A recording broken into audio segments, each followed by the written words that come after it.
Mula sa ibang balita, nabalian sa paa ang isang rider matapos sumalpok ang minamanehong motorsiklo sa pick-up sa Bulacan.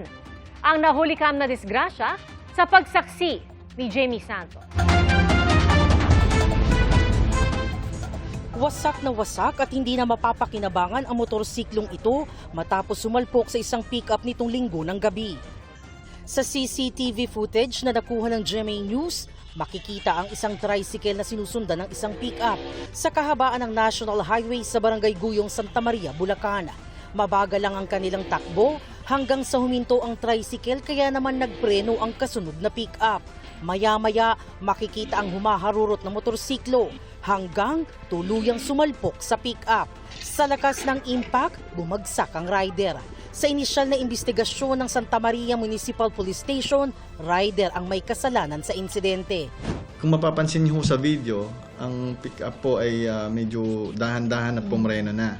Samantalang ang rider natin ay dire-diretso at wala hong bakas ng paghinto at pagpreno, paggamit ng preno.